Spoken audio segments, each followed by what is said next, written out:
Live from Studio A on the Ohlone Fremont campus, this is Ohlone Tri-City News, featuring stories about our neighbors in Fremont, Newark, and Union City.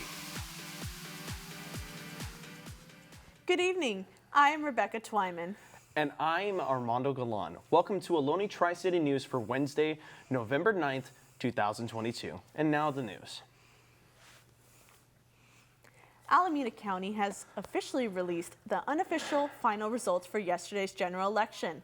Of the more than 930,000 total registered voters, only 18% cast their votes. If there are no changes when the official final results are announced, there will be these will be the Tri-City winners. Incumbent Eric Swalwell will continue representing District 14 in the U.S. House of Representatives incumbent Ro Khanna will continue representing District 17. With a narrow lead, Fremont Mayor Lily May will be the California State Senator for District 10. Labor Council Executive Liz Ortega will represent District 20 in the California State Assembly. And incumbent Alex Lee will continue to represent District 24.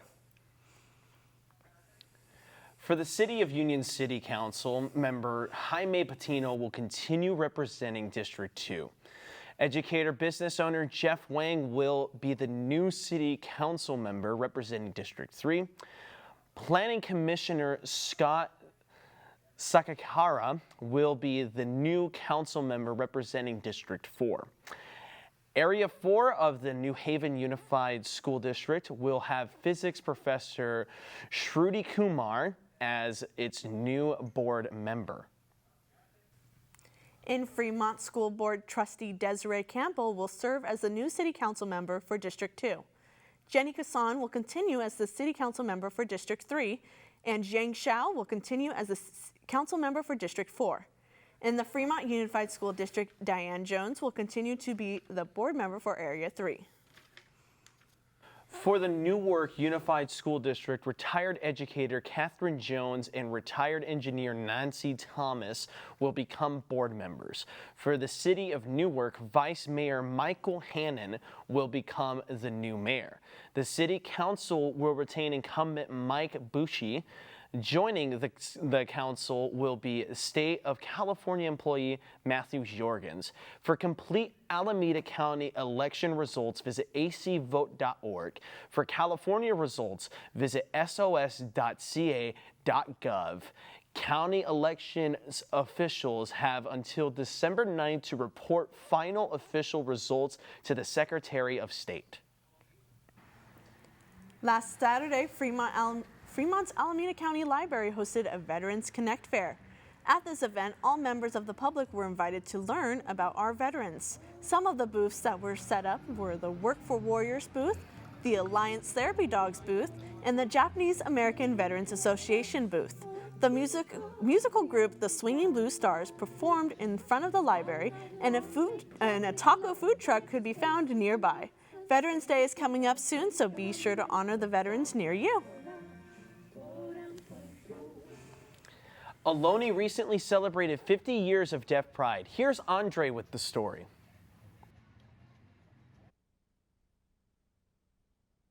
From the top of Ohlone stands the Deaf Studies Division in Building 6 as they celebrate their 50-year Deaf Pride here in Ohlone.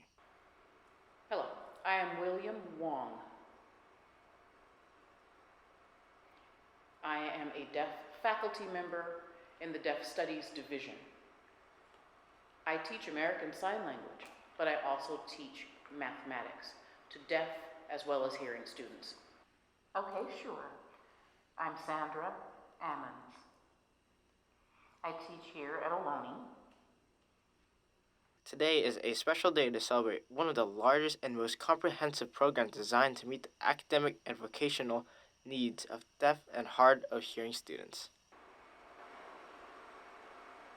In 1972, George Tweed saw that the difficulties that students were having keeping up with the reading and writing levels in their mainstream courses. George Tweed put some thought to it and decided to establish a class that would not include interpreters, but that would be direct communication from the faculty to the students. Other colleges were not interested in doing something like that. But Ohlone accepted the challenge and welcomed George Adeltweed to the campus. It is very important, significant recognition. We're recognizing our community, our language, and our culture, and our people. So who the people are that are carrying on the culture and the language of the deaf community. It's significant. The college has had deaf programs and services, ongoing support for deaf students. The 50 years of Deaf Pride means that we have been here on campus for 50 years. And maybe you might think that this is to help deaf people learn, but really, we have been teaching the college-wide too, teaching the campus about us, deaf people, and our culture. We are living, walking, breathing examples of deaf culture and of the pride in our history. For their kickoff celebration for the 50-year Deaf Pride, they opened up a time capsule. I asked our then dean, Ron Burdett, who, by the way, will be here for the keynote this afternoon. I asked him what he thought about it, and that perhaps we should do that, and he agreed. So we went into the planning stages of making our own time capsule. We asked for submissions from students then, from George Adeltweed's wife, because George Adeltweed was responsible for establishing the Deaf Studies Division and has since passed away. So his wife was there to speak at the time capsule ceremony. Well, the time capsule shows how our world has changed. That the artifacts that we had in the past may be obsolete. Some of them may not be in use anymore. And so it'll be fascinating to see what artifacts are pulled out of the time capsule. With the 50-year mark done, this is just the tip of their success and more to come for the Deaf Studies Division. From Ohlone Fremont campus, this is Andre Devante with Tri-City News. A classic and chilling tale comes to Ohlone for this year's fall production. We'll tell you more information after the break.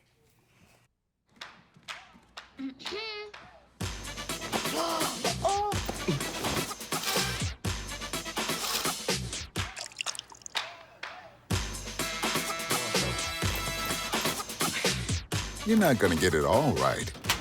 Just make sure you nail the big stuff. Mama! Like making sure your kids are in the right seat for their age and size. Get it right at nhtsa.gov/the-right-seat. You're home before sunrise. On top of the house, the kids, and our future. The smell of your cooking is our alarm clock. My Shiro's day is never done. So let's start saving a little more now so we can feel prepared for retirement. A free 3-minute online chat can give us the personalized tips we need so we can live our lives to the fullest. Visit aceyourretirement.org. If you are interested in becoming a respiratory therapist, Ohlone College is having a free virtual info night on November 15th from 7 to 8:30 p.m. You can learn about the program, interact with the program director, faculty, and current students. You can also learn about the career opportunities in the field. Respiratory therapy is a healthcare specialty directed at the diagnosis, treatment, management, and care of patients with deficiencies and abnormalities associated with the cardiorespiratory system. The free event is next Tuesday from 7 to 8:30 p.m. To learn more, visit ohlone.edu/RT. Monster or misunderstood? Frankenstein's creatures taking over Ohlone. This Friday, Ohlone College's Theater and Dance Department presents its fall show, Frankenstein. This adaptation by Nick Deere takes a different point of view from the classic tale. This chilling adventure follows the creature as he is cast into a hostile world by his horror-struck maker. Through a gripping and intensely unsettling tale, the show emphasizes the significance of scientific accountability, cognitive development, and the essence of good and evil. However, this production contains acts of violence and other content not suitable for some audiences, so viewer discretion is advised. The show will be performed live at the Fremont campus starting this Friday, November 11th, and going until November 19th. All performances will be at 8 p.m. and it will be ASL interpreted on November 12th. To purchase tickets or learn more about the show, visit smithcenter.com. Tickets for students are $15, while general admission is $20. If you are interested in giving back this holiday season, the City of Fremont is hosting a donation drive that consists of winter clothes for individuals in need this winter season. This also includes supplies such as sleeping bags, bike locks, and flashlights. The list is subject to change as donations are received from the community. To schedule a drop-off or for more information, call 510-574-2049. Let's take a look at this week's entertainment with Sean. Thanks, Rebecca. Yesterday, Chris Evans, known greatly for his role as Captain America in the Marvel Cinematic Universe, was named the sexiest man alive by People magazine. Playful drama occurred when Dwayne "The Rock" Johnson refused to let Evans call him the former sexiest man alive. In the world of gaming, famous game creator Hideo Kojima recently had a currently unreleased game of his leak. A 2.5-minute long video was leaked last Friday on a media sharing website called Streamable. It was later uploaded to YouTube, where the leak is still public. It is currently unknown who leaked the game, but fans are sure excited, as Kojima is known for his extremely popular Metal Gear Solid series and his highly acclaimed video game Death Stranding, which came out in 2019. Lastly, the video game Sonic Frontiers, which was released yesterday to PlayStation 5, received a 7 out of 10 by IGN. According to IGN, a score of 7 means it's good, but not great. Still, many Sonic fans are happy to see this game do relatively well in ratings. That's all for entertainment this week. Back to you, Armando. Hey, thanks, Sean. Changes are coming to Fremont roads. Find out what streets will be affected and what new upgrades we can expect after this break. Hey, Bobo, do trees tell each other stories? I'm sorry. I'm afraid I don't know that. Hey, why don't we go find out? Listen. Can birds draw pictures? I don't have an answer for that. Dad, do stars visit their friends? Look!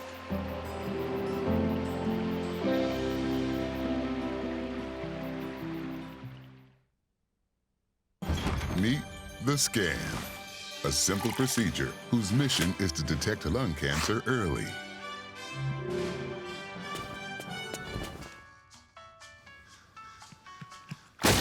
I'm here to save you. But I feel fine. That's great, but you may still be at high risk for lung cancer. Oh man, that's a new fence. If you smoke, early detection could save your life. Learn more at savedbythescan.org. Fremont streets are getting an update. The Fremont Boulevard Smart and Safe Corridor promises to bring modern advancements to the road, stretching from Paseo Padre Parkway to Cushing Parkway. From changes to accessibility for pedestrian signals to bicycle detection and even adaptive lighting, the technology in the corridor aims to make the road a safer place. The project aims to reduce bicycle and pedestrian collisions, improve transit reliability and energy efficiency, and increase travel time reliability and parking utilization on the streets. One of the project's most recent installations is a real-time parking space guidance system in Centerville that lets drivers know how many parking spaces are available in each lot. This is just the beginning though, because the equipment installed on Fremont Boulevard is also set up to be updated in the future with improvements when the technology becomes available. Last Sunday from 1 to 8 p.m., the Niles Cafe in Fremont hosted the 13th annual St. Nick's Niles Benefit Concert. Those who dropped in experienced live music and comedy by local and touring artists. The event was a fundraiser for the City of Fremont Giving Hope program for Tri-City families and seniors along with their pet companions. If you want to contribute, go to the fremont.gov and search for Giving Hope. Let's take a look at this week's weather with Natalie. Good evening, everyone. Today's highs, we have a 50 in San Francisco, and our lowest would be 49 in Santa Cruz, so just ranging around the 50s to 52 in Oakland, as you see. For tonight's lows, we have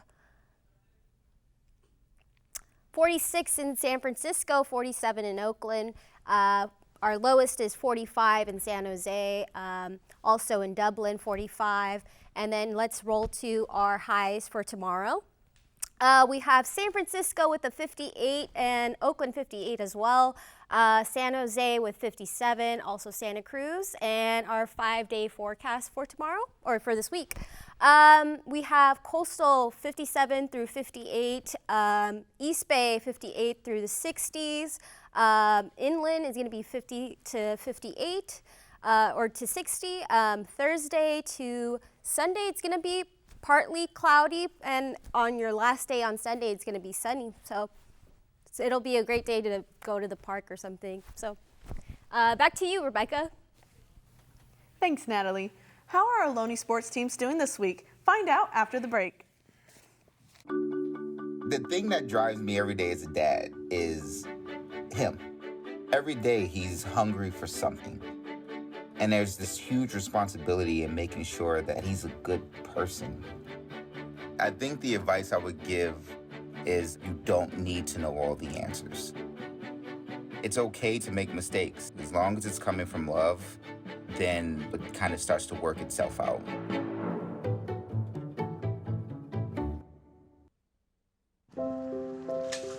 I want to eat apples and bananas. I need to eat apples and bananas.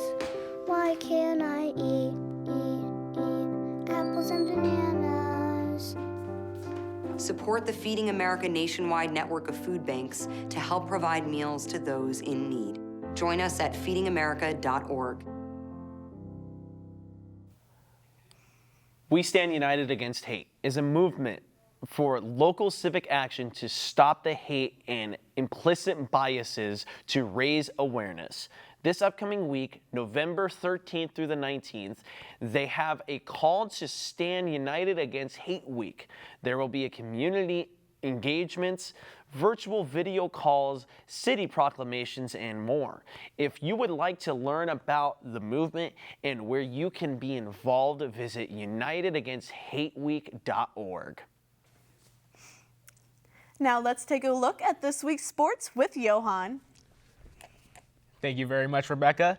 Both of our men's and women's water polo teams were supposed to be taking part in the Coast Conference Championships, but unfortunately only the men's team was able to participate.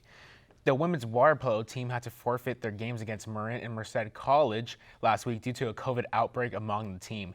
Not enough players were cleared to play, and as a result, the Lady Renegades had to concede a forfeit. Tough break for the Lady Renegades, but fortunately, their season isn't over yet. If they get enough players cleared by this Friday, they'll be taking on West Hills College as part of the NorCal Championships. And of course, we here at the Ohlone Tri-City News are hoping for the best for the girls who got the virus, and hopefully they get back out there in the water this Friday. Now let's transition to the Ohlone men's water polo team.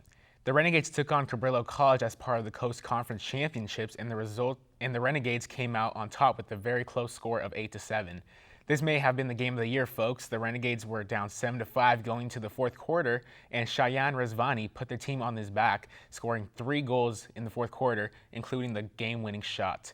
The Renegades looked to build on that massive win when they had a doubleheader last Saturday, but unfortunately, the Renegades dropped both games, losing to West Valley College 21-3 and a College of Merced 16-8.